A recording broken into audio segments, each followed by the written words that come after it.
Hello student, good evening.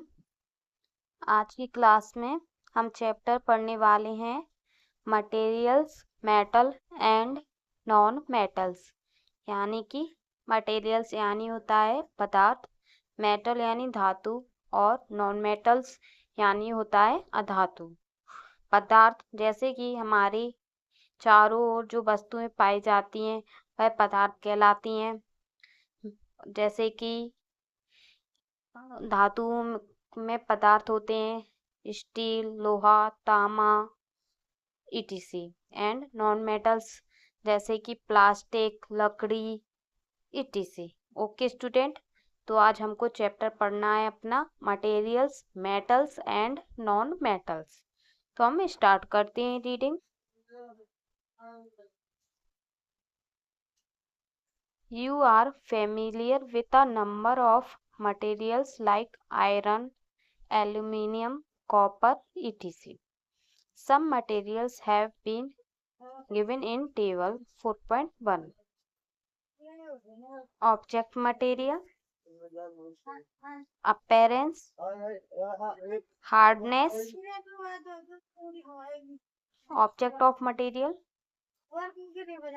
ये पदार्थ के नाम है जैसे कि आयरन, कोल, सल्फर, एल्युमिनियम, कॉपर। इसको मैं आपको अपीयरेंस में बताता है कि इनका ये देखने में कैसी होती हैं। ये धातुएं काली होती हैं, चमकदार होती हैं, वाइट होती हैं या उदासीन प्रकृति की होती हैं, किस प्रकार देखने में ये कैसी दिखती हैं। और हार्डनेस आपको बताना है इनकी प्रकृति कैसी होती है, ये ज़्यादा कठोर होती हैं या ज़्यादा नरम होती हैं। ओके, तो ये आपको अपने घर पे चारों तरफ इन धातुओं को देखना है, इनकी प्रकृति कैसी है, ये देखने में कैसा व्यवहार करती हैं और आपको यहाँ फिल करना है। Okay student, can you name the materials which are metals? The rest of the materials in table 4.1 are non-metals. Metals can be recognized from non-metals on the basis of their physical and chemical properties. Recall that luster and hardness are physical property. ऊपर आपको इन table में जो appearance और hardness दिए गए हैं, ये इनकी फिजिकल प्रॉपर्टीज और नेचुरल प्रॉपर्टी के बारे में बताया गया है। Physical properties of metals and non metals.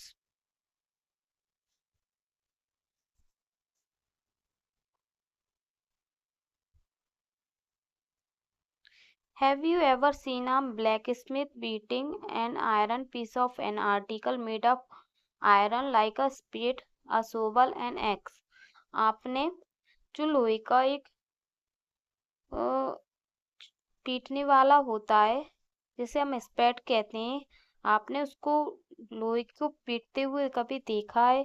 एक लोहे के टुकड़े को उस पीटने वाली मशीन से।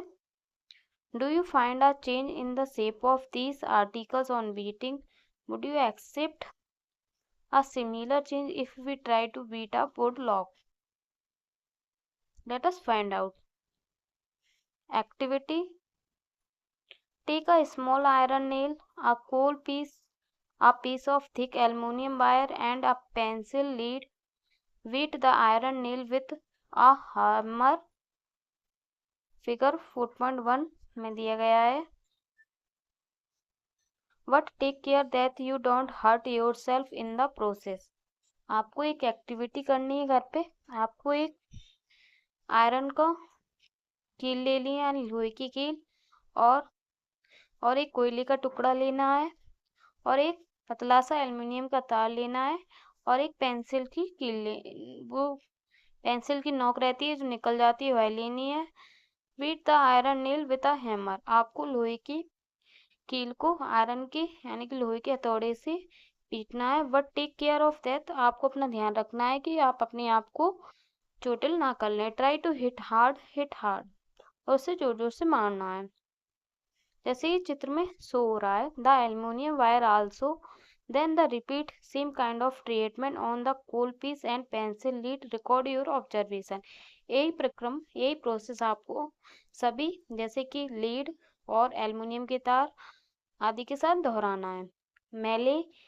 मेलेबिलिटी ऑफ मटेरियल्स, और आपको जो आप उसको ऑब्जर्व यानी देखेंगे उन वस्तुओं को पीटने पर उनका आकार चेंज हो रहा है या नहीं हो रहा है, वो आपको इस टेबल में लिखना है। आयरन नेल के पीटने पर क्या हुआ, कोल के साथ क्या हुआ, एल्युमिनियम के साथ क्या हुआ एंड पेंसिल लीड के साथ क्या हुआ, उनके आकार में क्या परिवर्तन हुए, आपको इसमें फिल करना है। ओके स्टूडेंट,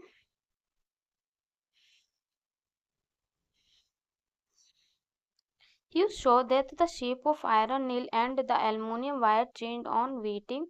आपने पाया देखा कि पीटने पर जो लोहे की कील और एल्युमिनियम का तार था उसकी शेप में यानी कि आकार में बदलाव आया।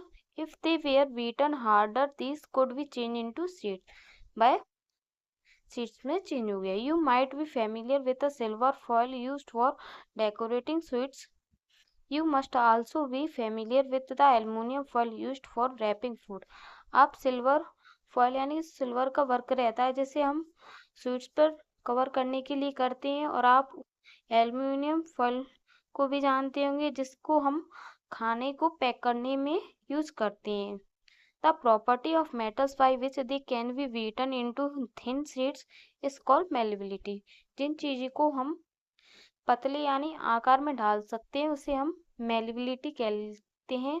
यानी कि जो चीज़ समतल हो जाए, पीटने पर एकदम पतली हो जाए, थिन हो जाए, उसको हम मेलेबिलिटी या उसकी क्वालिटी मेलेबिलिटी कहलाती है। दिस इज अ, मैं इसको हाईलाइट कर देती हूँ, मेलेबिलिटी कहलाती है।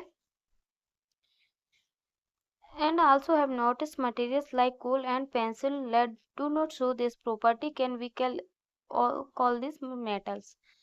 और जो पेंसिल और जो लीड होते हैं वो यह गुण नहीं दर्शाते हैं और मेटल्स नहीं, क्या हम उनको मेटल्स कह सकते हैं यानी धातु कह सकते हैं। Can you hold a metallic pen which is without a plastic और wooden handle and not get hurt. क्या आप किसी मेटल की पेन को अपने हाथ से पकड़कर गैस पर चढ़ा सकते हैं और उसके गर्म होने पर बिना प्लास्टिक या लकड़ी के हैंडल के पकड़ सकते हैं? नहीं। Perhaps not. Why? Try to list some other experience in which a wooden or plastic handle protects from being hurt while handling hot things। आपको इन लकड़ी और प्लास्टिक के हैंडल का यूज करना ही पड़ता है क्योंकि जो धातु होते हैं वो ऊष्मा को अवशोषण करती हैं और गर्म चीज को पकड़ने से आपको बचाती हैं। On the basis of this experience, what can you say about the conduction of heat by wood and plastic? उस इन सब चीज़ों को देखते हुए आप जो लकड़ी और प्लास्टिक को क्या ऊष्मा यानी कि हीट और इलेक्ट्रिसिटी का अवशोषित करना मानेंगे? उनके अंदर मतलब कि ये इलेक्ट्रिसिटी गुड कंडक्टर मान सकते हैं? तो नहीं, क्योंकि इनके यहाँ ऊष्मा का प्रवाह होता ही नहीं है। You must have seen a electrician using his screw driver. What kind of Henle does it have? Why? Let us found out.